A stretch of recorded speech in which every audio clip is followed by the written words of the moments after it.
in Southern California. Late last night, the Chargers were informed that receiver Mike Williams was contemplating retirement. It is now confirmed. He has told the Chargers, his representation has informed the Chargers. I was shocked to see that Mike Williams retired from the NFL, and there's no way for the Chargers to replace his specific skill set. But the good news is, what happens when a game-changing talent decides to walk away just days before the season kicks off? That question became very real for the Los Angeles Chargers when wide receiver Mike Williams announced his sudden retirement at just 30 years old. A player once known for his explosive big playability and game-altering catches, Williams' career now ends not with a bang, but with a quiet exit that leaves the Chargers scrambling for answers. Mike Williams wasn't just any wide receiver. Drafted 7th overall in 2017 out of Clemson, he arrived in Los Angeles with sky-high expectations. And for a while, he met them. Fans saw him sky above defenders, hauling in contested catches and turning broken plays into highlight reel moments. In 2019, he led the NFL with an eye-popping 20.4 yards per reception. He followed that up with a 1,000-yard season in 2021, cementing his role as one of the most dangerous deep threats in the league. Defense has given up a 100-yard rusher. Pretty incredible. Herbert, high pass! Did Williams make that catch? My goodness! Highlight reel. Come on. First of all, the pass is ridiculous because he's got to drop it over, and then Mike Williams just goes up and snatches that ball one-handed. Oh, and let me get my both feet in bounds. That is one of the most ridiculous catches we have seen in a long time. Holy smokes. Mike Williams' highlight reel is as good as anybody. Look at this. Look how high he goes up, elevates, and then just snags that ball like it's nothing. And then the ability to get the feet in bounds as well. That is just spectacular. But as thrilling as his highs were, the lows came just as often. Injuries began to chip away at his availability. A back issue in his rookie season slowed his start. Then came ankle problems, shoulder issues, and finally a devastating torn ACL in 2023. Even as he battled back, trying to stay relevant in an unforgiving league, the injuries never truly let go. 2024, Williams tried to reignite his career by joining the New York Jets. The idea was simple: team up with Aaron Rodgers, find space downfield, and remind everyone what he could do. But reality hit hard. Williams played 9 games, caught just 12 passes for 166 yards, and failed to make any real impact. He was traded mid-season to the Steelers, where he briefly flashed his old self by catching a game-winning touchdown in his debut. But the consistency just wasn't there. Breaking news here on NFL Live. We go to Adam Schefter for the latest. Well, Laura, Mike Williams, the former Chargers wide receiver, is signing a one-year deal worth up to $15 million with the New York Jets, and that means... Despite the struggles, the Chargers saw something worth investing in. In March 2025, they signed Williams to a one-year, $6 million deal, betting that a return to familiar surroundings might be the spark he needed. They hoped the chemistry with Justin Herbert could revive some of that 2019 magic. Instead, Williams landed on the physically unable to perform list on July 14th, and just 3 days later informed the team he was retiring. His statement didn't come with theatrics or fanfare. No farewell tour, no dramatic press conference. Just a decision, a quiet, final acknowledgement that his body could no longer meet the demands of the game. After 8 seasons, 330 catches, 5,104 yards, and 32 touchdowns, Mike Williams was done. In 2019, he needed only 49 catches to get 1,001 yards, leading the NFL with 20.4 yards per catch. In 2021, Williams totaled 76 receptions for 1,146 yards and 9 touchdowns. The timing couldn't have been worse for the Chargers. Training camp was just starting. Justin Herbert was readying for a pivotal season, and now one of his top targets is gone. More than just production, Williams leaves behind a void in experience and leadership. His presence on the field changed how defenses played the Chargers. Without him, the offense feels a little less dangerous. And here's where the curiosity deepens. What did the Chargers see behind the scenes that made them take this risk again? Had there been signs in practice, in rehab, that Williams was finally turning a corner? Or was it pure hope? Hoping that the same player who once silenced entire stadiums with a single catch could do it one more time. That decision, however well-intentioned, now feels more desperate than strategic. This move also shines a harsh light on the Chargers' offseason strategy. Instead of locking in long-term veteran help, the front office took a gamble. They went for a low-cost, high-ceiling option in Williams, hoping he'd return to form without draining the cap. But as outlets like BVM Sports and Forbes pointed out, this approach carries risk. Betting on upside is great until it backfires. Now that bet has failed. The Chargers are left with a receiver room full of question marks. Rookies like Trey Harris and Ladd McConkey are suddenly being asked to do a lot more. Quentin Johnston, still developing, must now take on a larger role. And behind them, there's a noticeable drop-off in proven talent. For a team hoping to make a deep playoff run, that's a dangerous position. And there's more at stake than just stats. The loss of Williams also affects Justin Herbert's ability to stretch the field. Williams was never just a possession guy, he was the guy you looked to when you needed a chunk play, a sideline grab, or a touchdown in tight coverage. Without that safety valve, Herbert will have to lean more heavily on unproven options. That's not just a playbook adjustment, it's a mental one too. It begs the question, how do you keep a franchise quarterback mentally sharp and confident when his most trusted weapons keep disappearing? And how much pressure is now being quietly transferred to Herbert's shoulders, expected to elevate rookies and carry an offense missing one of its biggest playmakers? And it brings up a larger question. When building around a franchise quarterback, should you prioritize upside or availability? Mike Williams had all the talent in the world, but his body simply couldn't keep up. The Chargers' decision to invest in him rather than a more consistent veteran is now under scrutiny. It's a cautionary tale for front offices around the league. Reports suggest the team may now pursue a more stable presence. Names like Keenan Allen have resurfaced in rumors, and there's growing pressure to add someone who can step in and contribute immediately. Fans are calling for action, and rightly so. This offense can't afford to take a step back. And don't forget the ripple effect on the locker room. Williams wasn't just a deep threat, he was a teammate players looked up to, a voice in the huddle. His retirement doesn't just leave the team looking for a new number 2 receiver. It leaves them looking for a new leader. That kind of influence can't be easily replaced. Williams' retirement isn't just about one player leaving, it's about a franchise losing a part of its identity. He represented hope, explosiveness, and what could be, but he also represented risk, fragility, and what never was. His departure marks the end of an era and a turning point for the Chargers. Now, the spotlight turns to the front office. Will they adjust? Will they bring in a veteran, or hope the young guns develop in time? The next few weeks will say a lot about where this team is headed. Mike Williams gave fans moments they'll never forget. He soared, he fought, and when healthy, he was electric. But football is brutal. Sometimes even the most gifted athletes can't outrun the toll. His exit may have been quiet, but the message it sends is loud and clear. Talent alone isn't enough. Durability matters.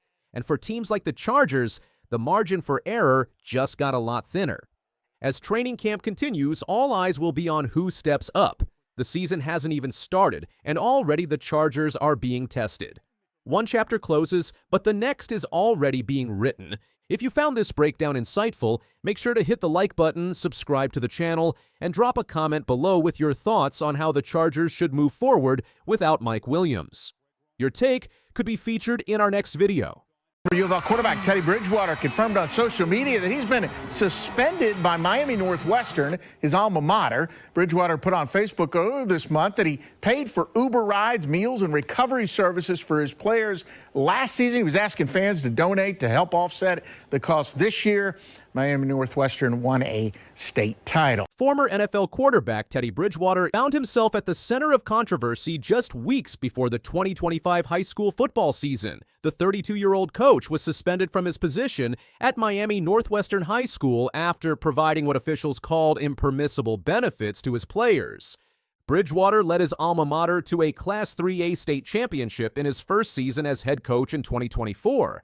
The team finished 12-2 and defeated Jacksonville Reigns 41-0 in the championship game. This marked Miami Northwestern's first state title since 2019.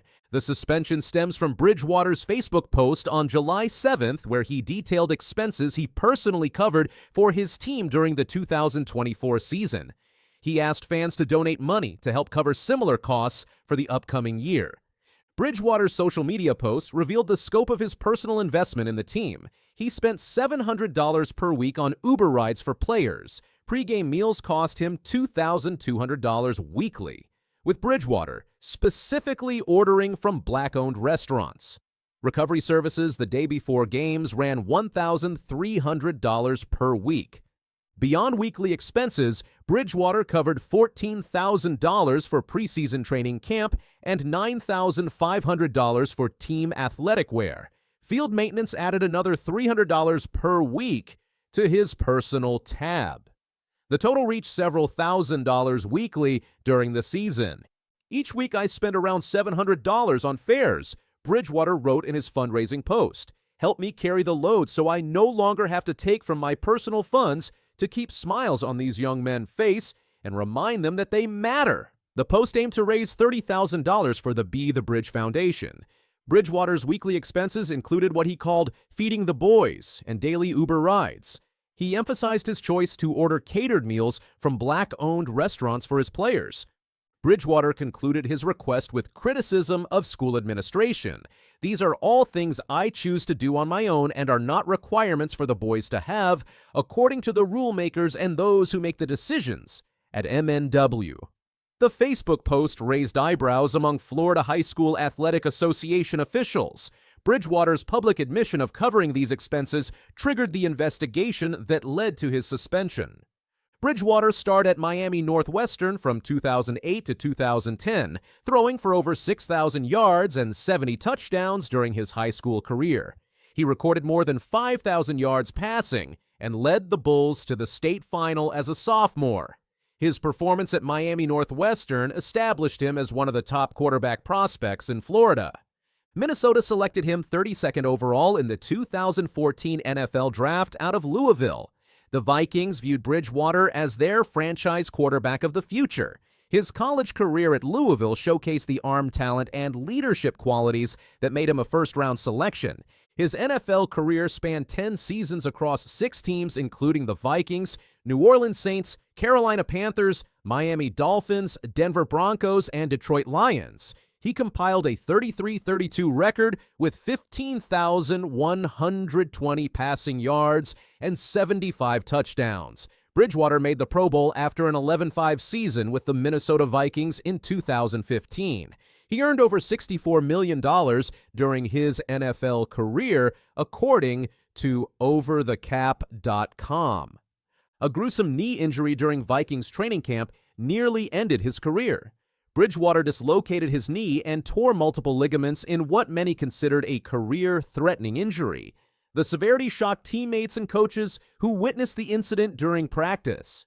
He returned in 2017, but spent most of his remaining career as a backup quarterback. Bridgewater appeared in 79 regular season NFL games during his decade-long career. His resilience in overcoming the devastating injury earned respect throughout the league. The Miami native maintained strong ties to his hometown throughout his professional career.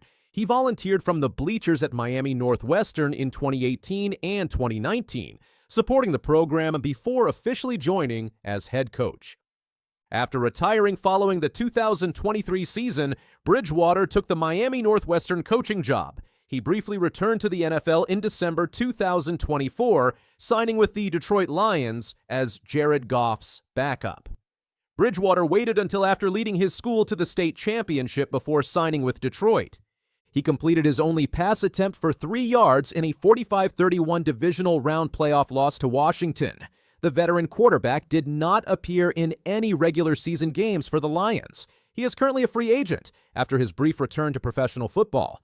Miami Northwestern suspended Bridgewater on July 13th. He confirmed the suspension in a Facebook post that revealed his frustration with the situation and school administration. "Damn people done caused all this confusion," Got a phone call tonight and it's no real investigation going on. I told you, I have to be an employee to be investigated. Now the paperwork thing still stands, but there was no investigation. We self-reported, Bridgewater wrote in his social media response. The suspension came from MNW, and it's impossible to suspend someone who doesn't work for you. Bridgewater continued, so if I'm suspended from MNW, I'm free to go to another school of my choice, but I'm not going anywhere. Bridgewater emphasized his commitment to the program despite the suspension.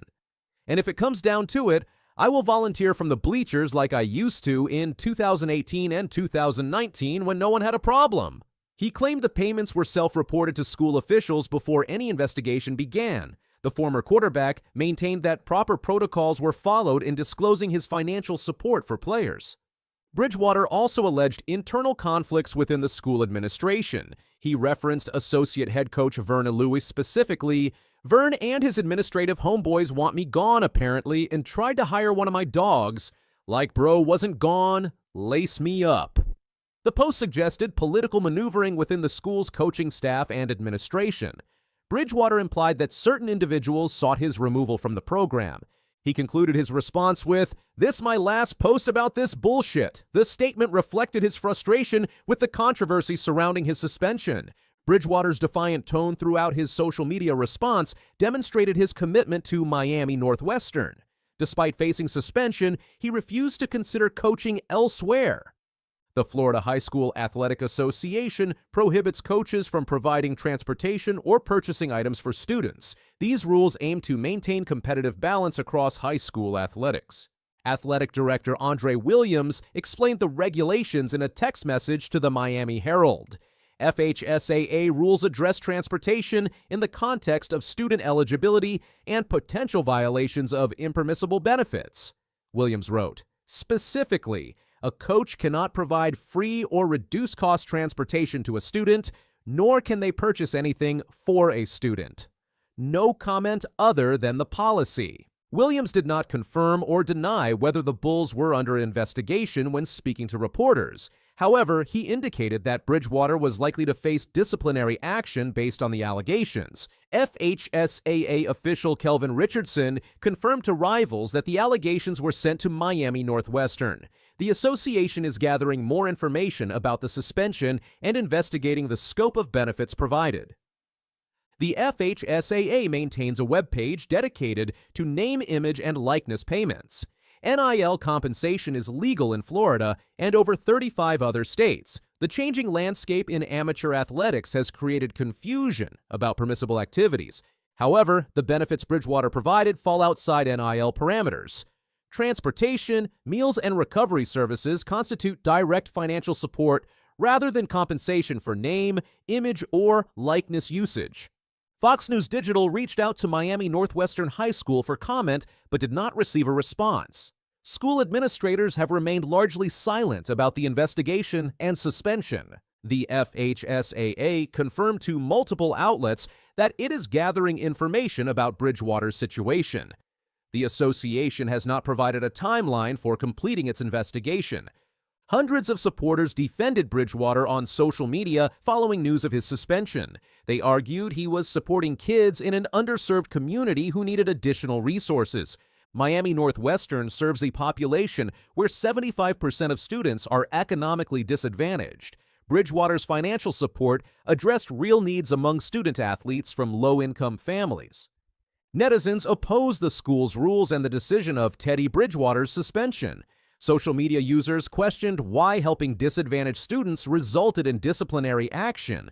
Critics argue Bridgewater's benefits create unfair competitive advantages. Not every school has access to wealthy alumni or coaches willing to personally fund team expenses.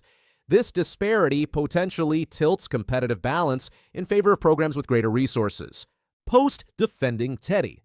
The NFL community rallied behind Bridgewater following news of his suspension. Former teammates, coaches, and media personalities expressed support for his efforts to help student athletes. Darren Waller coming out of retirement, traded to the Dolphins.